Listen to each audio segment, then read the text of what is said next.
Here in Birmingham, since you have been influenced by the view which argues against outsiders coming in. I am in Birmingham because injustice is here.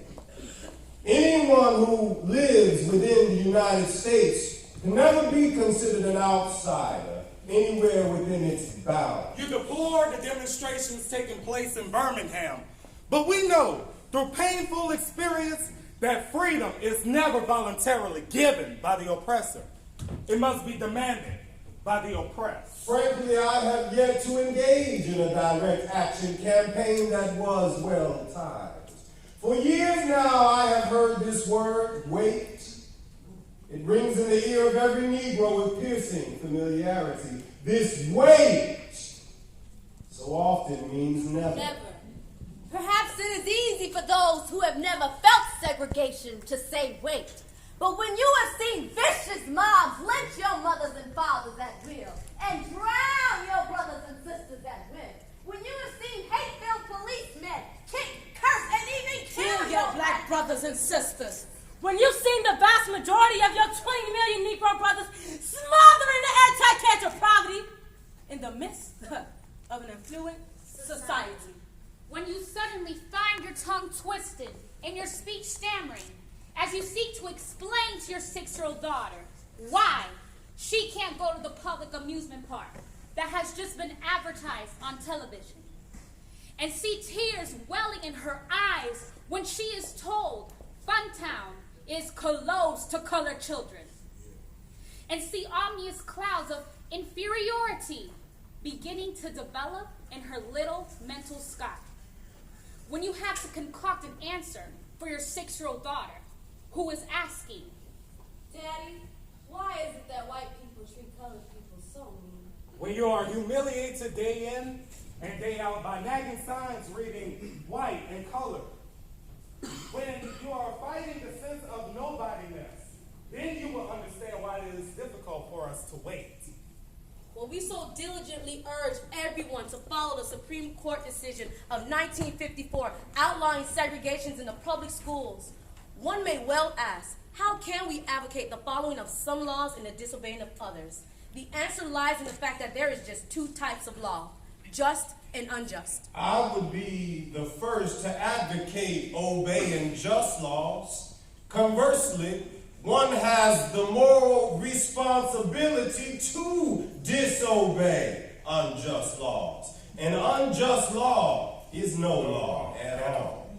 We should never forget that what Adolf Hitler did in Germany was legal. It was illegal to aid and comfort a Jew in Hitler's Germany. Had I lived in Hitler's Germany at the time, I would have aided and comforted my Jewish brothers.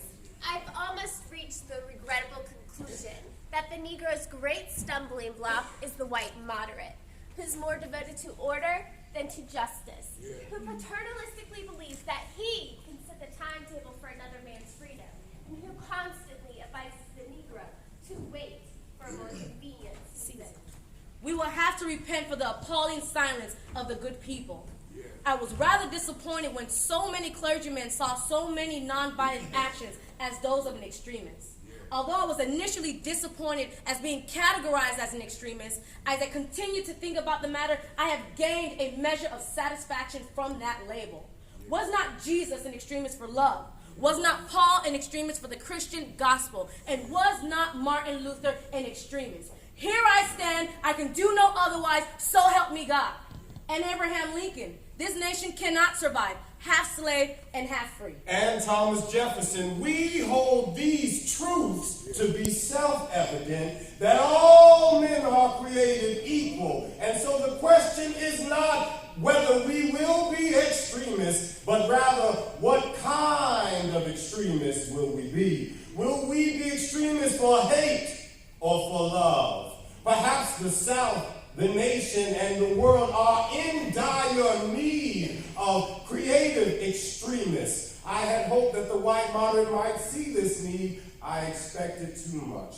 Let me make note of my other major disappointment. I am extremely disappointed in the white church And I say this as a minister of the gospel, who loves the church, who has been nurtured in his bosom, who has been lifted by his spiritual blessings, and who will remain true to it so long as the cord of life shall lengthen. On sweltering summer days and crisp autumn mornings, I have looked at the South's beautiful churches with their lovely spires pointing heavenward. Over and over, I found myself asking, what kind of people worship here? And who is their God?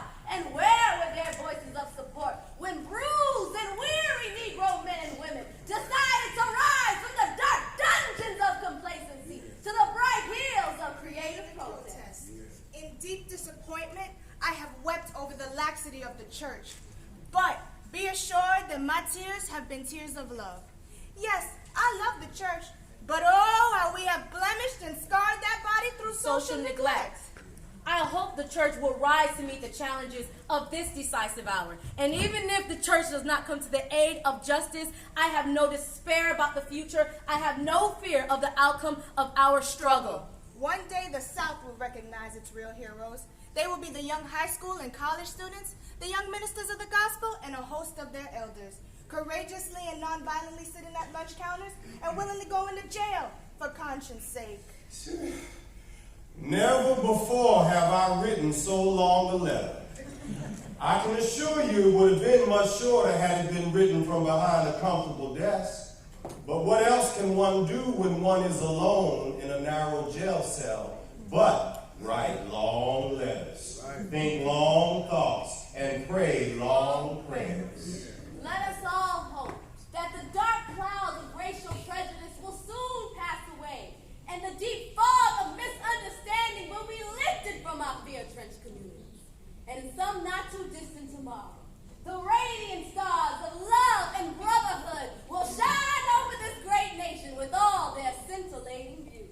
Yours for the cause of peace and brotherhood, Martin. Martin. Martin. Martin Luther King Jr. Jr.